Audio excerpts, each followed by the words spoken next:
आपके प्यार के लिए, आपकी इस कला साधना के लिए मैं आप सबका धन्यवाद करता हूं जी।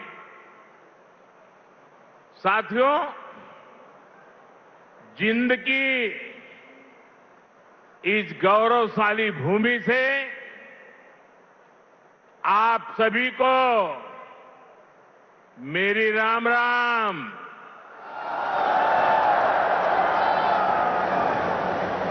आज इस पवित्र धरती पर आकर मन गदगद हो गया है। यह कोई साधारण धरती नहीं से,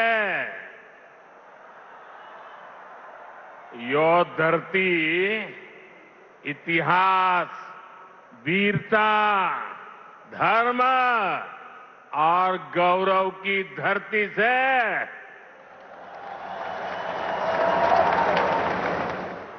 शक्तिपीठ माता जयंतिया का नाम और आशीर्वाद इस शहर पर बना रहता है। और मेरे लिए तो जिंद आना पुरानी यादों का झरोखा खोलने जैसा है। मैं बैठे बैठे कई चेहरे देख रहा था, पुराने, सारे परिचित चेहरे। बहुत लोग होंगे जो क्लेम करते होंगे कि मैं उनके स्कूटर पर जींद में आया करता था। कई दशक पहले मैं संगठन के काम से पहली बार जींद आया था। फिर आप लोगों ने मुझे जो अपनत्व दिया, जो प्रेम दिया, वो आज तक मैं भूला नहीं हूं। मुर्रा भैंस का दूध, दही और घी, जिंद का देसी बुरा और यहां का घेवर, ये वो यादें हैं जो जिंद से जुड़ ही जाती है। साथियों, इतने वर्षों में जिंद का घी और जिंद का घेवर तो नहीं बदला, लेकिन जिंद के तेवर बदल गए हैं। आज जिंद बीजेपी एनडीए के सुशासन मॉडल की तस्वीर बन रहा है। बीते वर्षों में पूरा हरियाणा ही विकास की नई पटरी पर चल पड़ा है। आज का ये कार्यक्रम डबल इंजन की बीजेपी सरकार के इसी मिशन को नई ऊर्जा से भर रहा है। साथियों, आज जिंद का, हरियाणा का नाम इतिहास के पन्नों में दर्ज हो गया है। आज यहां से देश को पहली हाइड्रोजन ट्रेन मिली है। आपको याद होगा साथियों, आज भी हम पढ़ते हैं, सुनते हैं कि भारत में पहली ट्रेन बॉम्बे से ठाणे के बीच चली थी, जिसे आज मुंबई कहते हैं।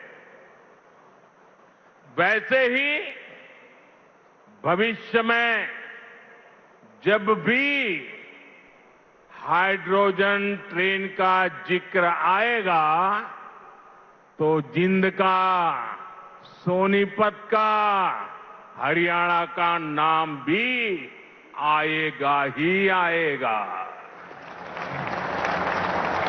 मैं आप सभी को, पूरे देश को भारतीय रेल की आधुनिकता से जुड़े इस बड़े कदम के लिए बहुत बहुत बधाई देता हूं। साथियों, आज 14,000 करोड़ रुपए से अधिक के अन्य प्रोजेक्ट्स भी हरियाणा को मिले हैं। इसमें रेलवे के, हाईवे के अनेक प्रोजेक्ट्स हैं, हमारी विरासत से जुड़े प्रोजेक्ट्स हैं और 2 नए मेडिकल कॉलेज भी हरियाणा की सेवा के लिए समर्पित है। भिवानी में पंडित नेकीराम शर्मा मेडिकल कॉलेज और नारनौल में महर्षि च्यवन मेडिकल कॉलेज और राव तुलाराम अस्पताल, इससे हरियाणा की स्वास्थ्य सेवा और सशक्त होगी। साथ ही इससे यहां के नौजवानों के लिए डॉक्टर और अन्य मेडिकल प्रोफेशनल्स बनने के नए रास्ते भी बनेंगे। इन सभी प्रोजेक्ट्स के लिए भी हरियाणा के मेरे सभी भाई बहनों को बहुत बहुत बधाई। साथियों, आज जिंद और हरियाणा के लोगों की मैं एक और बात के लिए सराहना करूंगा। स्वच्छता से स्वागत पहल को आपने जिस गंभीरता से लिया है, जिस तरह मेरे आने से पहले यहां के लोग स्वच्छता अभियान में नए सिरे से, नई ऊर्जा से जुटे हैं, वो दिल खुश कर देने वाला है। और मैं देख रहा था पिछले 1 सप्ताह से सोशल मीडिया में आपका ये जो सफाई अभियान चल रहा है, उसकी भारी चर्चा रही है। लेकिन कुछ लोगों ने ये भी कहा है सोशल मीडिया में, मोदी जी आप बार बार आइए ताकि हमारा जिंद स्वच्छ रहे। जिस महाशय ने ये भाव व्यक्त किया है, मैं उनका धन्यवाद करता हूं। लेकिन मैं जिंद वालों से आज कुछ मांगने आया हूं। आप मुझे बताइए, क्या इस सफाई के लिए, ये स्वच्छता के लिए मोदी का आना जरूरी है क्या? अगर जिंद के लोग तय कर लें, हरियाणा के लोग तय कर लें कि अब हम गंदगी नहीं करेंगे, तो जिंद कभी गंदा होगा क्या? हरियाणा में गंदगी आएगी क्या? तो काम एक ही करना है, मोदी के आने की जरूरत नहीं है, सिर्फ आप तय कर लीजिए। स्वच्छता ये हमारा स्वभाव बना देंगे, स्वच्छता ये हमारे संस्कार बना देंगे। हम स्वच्छता को इसी तरह अपनी हर दिन की जिंदगी का हिस्सा बनाएंगे। साथियों, अगर हम रेलवे के इतिहास पर नजर डालें तो पाते हैं कि 19वीं सदी के रेलवे की पहचान स्टीम इंजन से बने थे। 20वीं सदी की पहचान डीजल और बिजली से चलने वाली रेल बनी और अब 21वीं सदी की रेल हाइड्रोजन से चलने वाली है। आज भारतीय रेल ने भी 21वीं सदी की इस टेक्नोलॉजी में एक बड़ा स्टेप लिया है। आज जिंद से सोनीपत के बीच हाइड्रोजन ट्रेन चली है। अभी ये सफर 90 किलोमीटर का है, लेकिन भविष्य में इसका विस्तार होने की बहुत संभावनाएं हैं। हम इस पर रिसर्च करते रहेंगे, लागत कम कैसे हो इसका तरीका ढूंढते रहेंगे, एफिशिएंसी कैसे बढ़े इस पर काम करते रहेंगे और बड़ी जांच पड़ताल करते करते एक के बाद एक कदम उठाते जाएंगे। दुनिया में हाइड्रोजन ट्रेन अभी अभी आई है, करीब 7-8 साल पहले ही अस्तित्व में आई है। अभी दुनिया के 3 या 4 देश ही हैं जिनके पास हाइड्रोजन ट्रेन चलाने का सामर्थ्य है, और जिन देशों में अभी ऐसी हाइड्रोजन ट्रेन भी चल भी रही है, वहां बहुत शुरुआती दौर में है।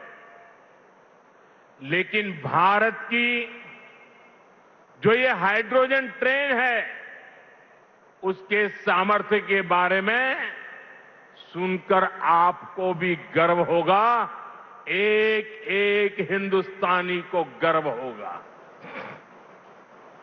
साथियों, जिंद से सोनीपत को चलने वाली हाइड्रोजन ट्रेन दुनिया की सबसे ताकतवर हाइड्रोजन ट्रेन है।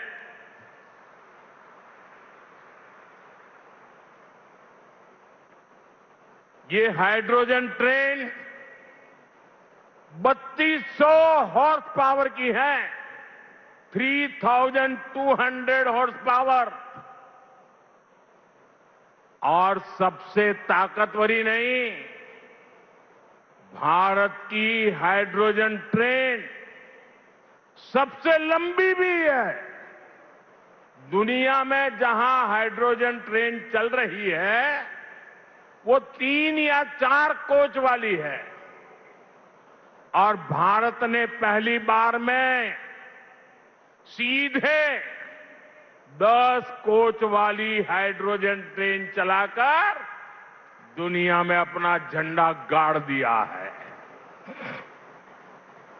साथियों, मैं आपको गर्व की एक और बात बताना चाहता हूं।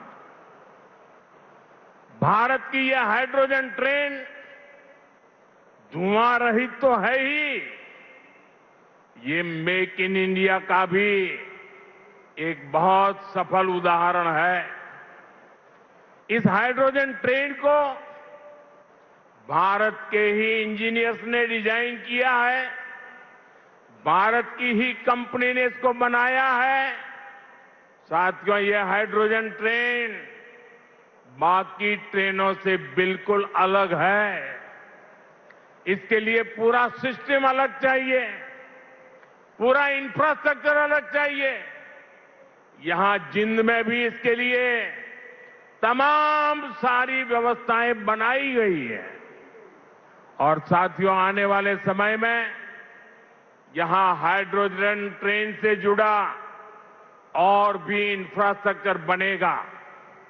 नई नई फैक्ट्रियां लगेगी जो हाइड्रोजन ट्रेन नेटवर्क की जरूरतों को पूरा करेगी। यानी इस ट्रेन से हरियाणा के नौजवानों के लिए रोजगार के अनेक नए अवसर बनने तय है। साथियों, पिछले 12 वर्षों में भारतीय रेल में जो ये बड़े बदलाव हुए, इससे भारत को एक और फायदा हुआ है। आप देख रहे हैं कि पिछले कई महीनों से पश्चिम एशिया में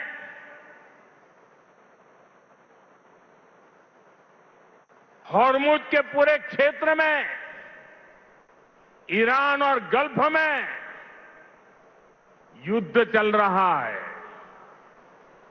और जिस समुद्री रास्ते से, हॉर्मुज से भारत बहुत बड़ी मात्रा में पेट्रोल, डीजल, एलपीजी गैस, हमारे किसानों के लिए खाद उसी रास्ते से आता है, उसी समुद्री मार्ग से आता है।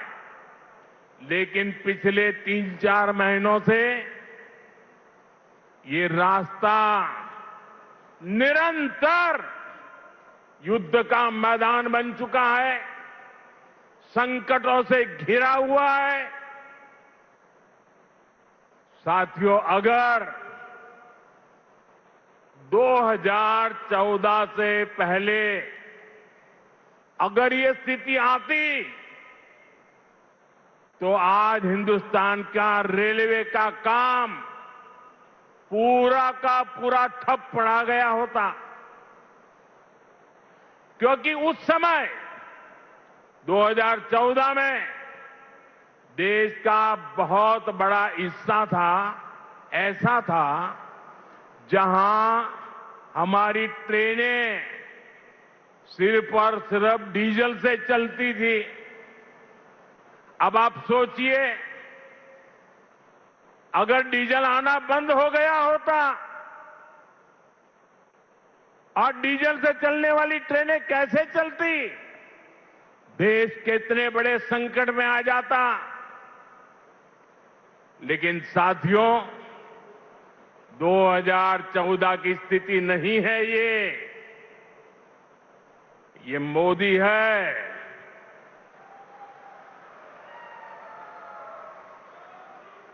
बहुत पहले सोचता भी है और समस्या के समाधान के रास्ते भी जमीन पे उतारता है।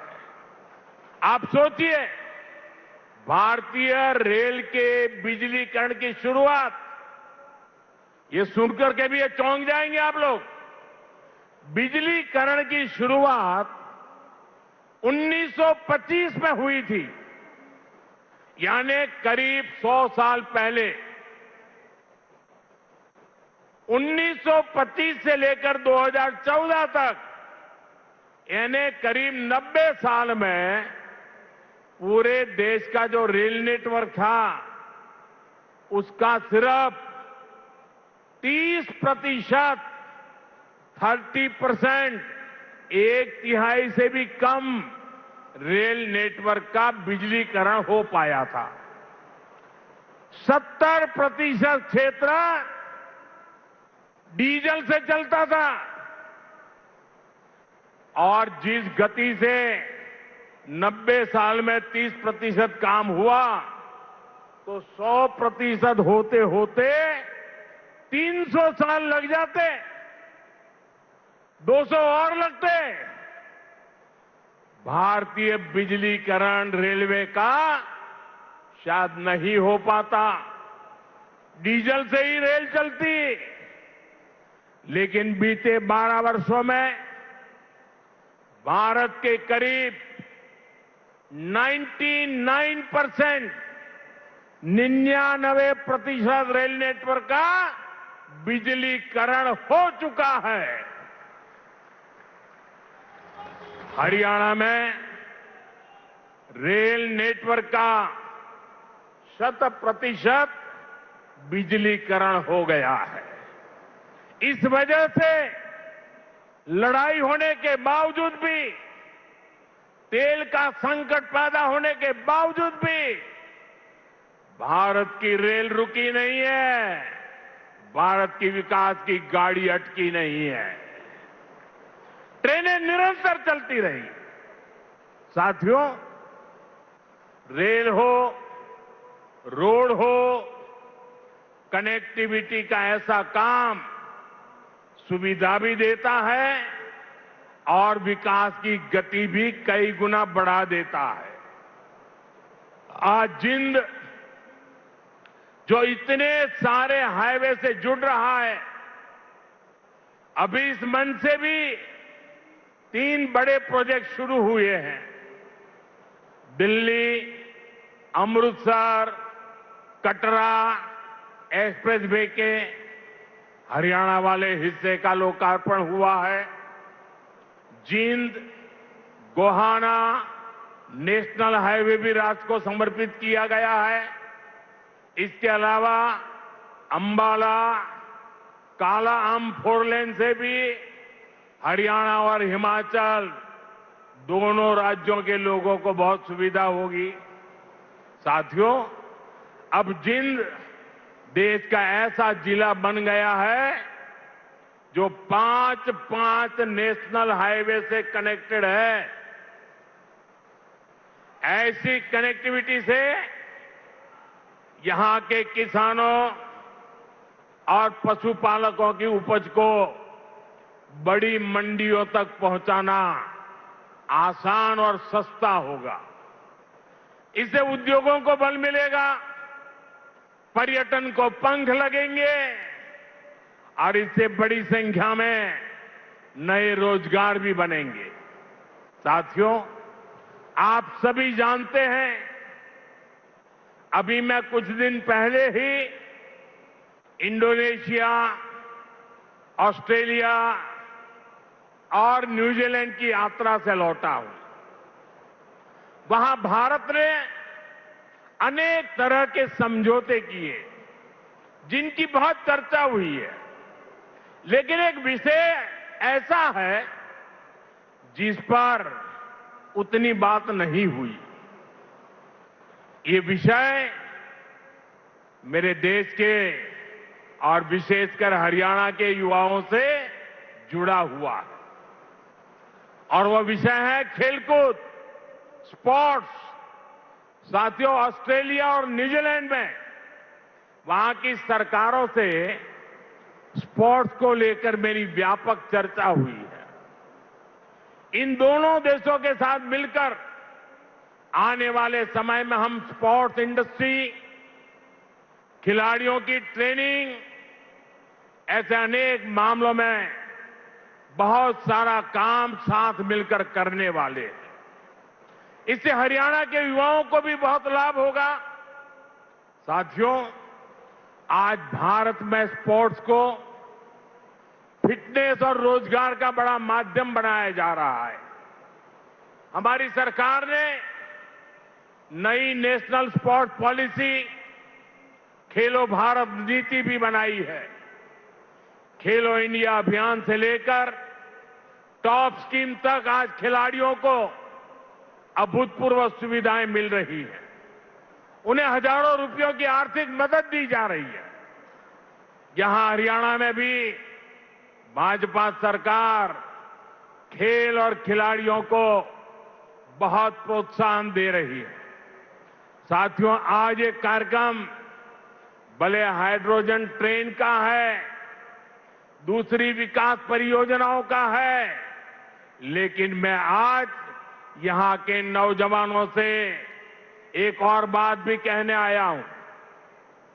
आप सभी जानते हैं, साल 2030 में भारत कॉमनवेल्थ गेम्स को होस्ट करने वाला है।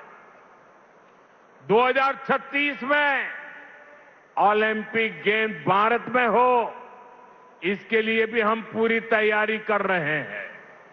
इसलिए हर खिलाड़ी को जोरदार तैयारी करनी है, पूरा दमखम लगाना है। मैं आपको विश्वास दिलाता हूं कि डबल इंजन की बीजेपी सरकार आपको हर सुविधा देगी और जो 36 के ओलंपिक को देखना चाहते हैं, आज जो 5 से 12-15 की उम्र के बच्चे हैं ना, हमें उस पर ध्यान केंद्रित करना होगा। और एक बात और भी बता दूं, आने वाले समय में अहमदाबाद में world police and fire games जो होने वाली है, मैं हरियाणा के साथियों से कहूंगा कि आप इसके लिए भी खूब तैयारी कीजिए।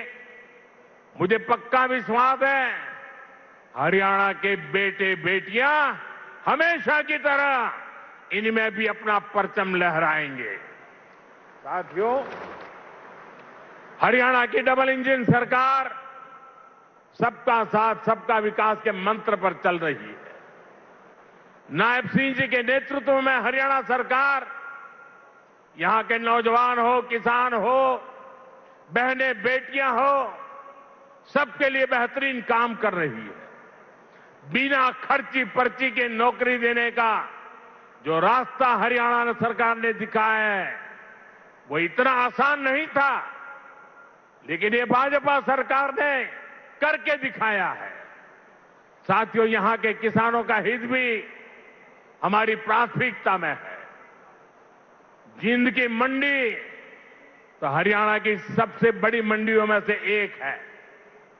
डबल इंजन की भाजपा सरकार के कारण हरियाणा के किसानों को बहुत लाभ हो रहा है।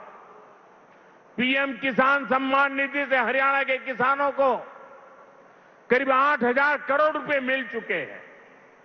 इसमें जिंद के हमारे किसानों को भी 600 करोड़ रुपए से ज्यादा मिल चुके हैं। साथियों, हमारा देश संस्कार और संस्कृति का देश है और ये क्षेत्र तो इस समृद्ध विरासत का बहुत बड़ा केंद्र है।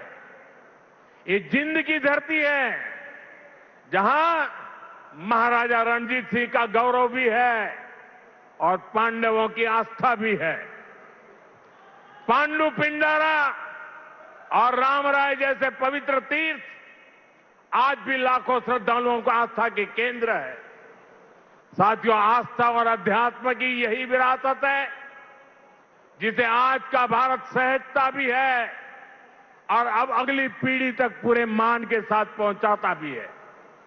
इसी भाव के साथ आज कुरुक्षेत्र में एक सिख म्यूजियम की आधारशिला रखी गई है।